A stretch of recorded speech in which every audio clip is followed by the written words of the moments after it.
नमस्कार, मैं प्रशांत और आप देख रहे हैं द एज न्यूज। देखिए, जनसुराज के प्रणेता प्रशांत किशोर लगातार अब अपनी राजनीति को बिहार में चमकाते जा रहे हैं। हर कोई कदम वो उठा रहे हैं जो बिहार की गद्दी तक जनसुराज को पहुंचाएगा। इसको लेकर वो तमाम तरह के वादे भी बिहार के लिए करने शुरू कर चुके हैं।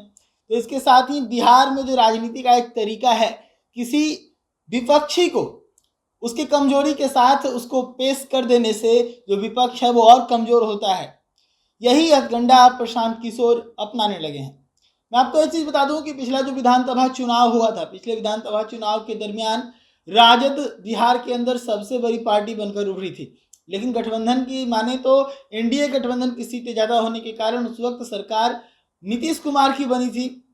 इसी मुद्दे पर प्रशांत किशोर ने अपना नया बयान जारी किया है और नया बयान जारी करते हुए राजद को कमजोर दिखाने का प्रयास किया है। क्या है उनका नया बयान, मैं आपको वो बताता हूं।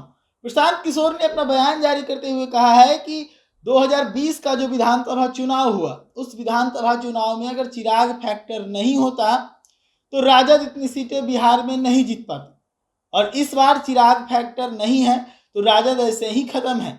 तो वहीं एनडीए के बारे में कह रहे हैं कि जो चुनाव होगा आने वाले समय में वो सीधे तौर पर ये चुनाव एनडीए और जनसुराज के बीच में होने वाली है। आपको बता दूं कि पिछला जो विधानसभा चुनाव हुआ था उस दरमियान चाचा भतीजे के बीच की लड़ाई शुरू हो चुकी थी।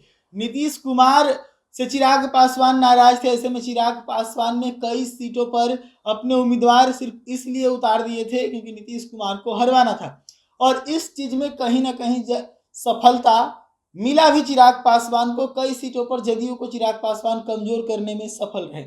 लेकिन इस बार चिराग पासवान नीतीश कुमार के साथ हैं और एनडीए में मजबूती है। इसी चीज को लेकर प्रशांत किशोर का कहना है कि पिछली बार नीतीश कुमार को कमजोर कर रहे थे चिराग पासवान, इसी के कारण राजद की सीटें पिछले विधानसभा चुनाव में ज्यादा आई थी।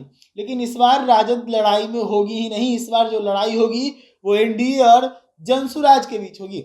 इसके बारे में भी उन्होंने कहा है कि नीतीश कुमार एनडीए के पहिया हैं और एनडीए का पहिया पंक्चर हो चुका है। यानी कि बिहार के मुख्यमंत्री नीतीश कुमार को भी उन्होंने कहीं ना कहीं कमजोर आंका है। यानी कि अगर उनकी बातों को समझे तो सीधे तौर पर अब जनसुराज और भाजपा के बीच बिहार की लड़ाई होने वाली है। यानी प्रशांत किशोर का ये एक बड़ा बयान है जो अब बिहार की राजनीति को एक नया मोड़ देगा। अभी तक ये कहा जा रहा था कि बिहार के अंदर जो चुनाव होंगे 2025 के अंदर वो त्रिकोणीय हो सकता है। एक तरफ एनडीए होगा, दूसरे तरफ इंडिया, तो तीसरे तरफ जनसुराज। लेकिन प्रशांत किशोर ने इस चीज को नकारा है। प्रशांत किशोर ने इस चीज को नकारते हुए कहा है कि सीधे तौर पर इस बार जो लड़ाई होगी वो भाजपा और जनसुराज के बीच में होगी। पहले उन्होंने चिराग फैक्टर को बताकर राजद को कमजोर बता दिया, उसके बाद एनडीए का पहिया बताकर नीतीश कुमार को पंक्चर पहिया बता दिया।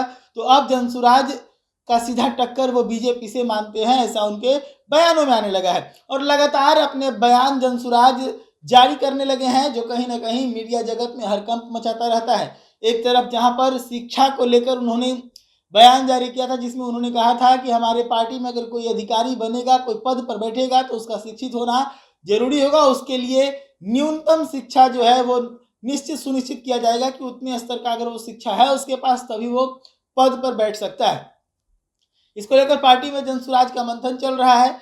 तो वहीं दूसरे तरफ शराबबंदी को लेकर भी प्रशांत किशोर ने एक बड़ा बयान दिया था जिसमें उन्होंने कहा था कि 1 घंटे के अंदर, जैसे ही सरकार बनेगी उसके 1 घंटे के अंदर शराबबंदी को हम खत्म कर देंगे। उसके बाद अगर उनकी रणनीति को देखें तो वो लगातार अलग अलग प्रकोष्ठों के साथ पटना के अंदर बैठक कर रहे हैं, जनसभा कर रहे हैं। कभी युवाओं के साथ जनसभा करते हैं तो कभी अलग अलग जातियों के जो नेता हैं उनके साथ जनसभा करते हैं, तो कभी महिलाओं के साथ जनसभा करने की रणनीति है। इसके बारे में बताते हैं। आप सभी को बता दें कि आगामी 25 तारीख को जनसुराज पटना के अंदर नारी शक्ति का प्रदर्शन करने जा रहा है। अलग अलग जातियों के साथ, अलग अलग कैटेगरियों के साथ अब जनसुराज महिलाओं की का भी शक्ति प्रदर्शन करने वाला है। तो वही दूसरी तरफ जनसुराज के अंदर जो नेता हैं, जो शिक्षाविद हैं, वो इस प्रयास में लगे हुए हैं कि जल्द से जल्द जो संविधान है जनसुराज का वो तैयार कर लिया जाए, ताकि जब 2024 के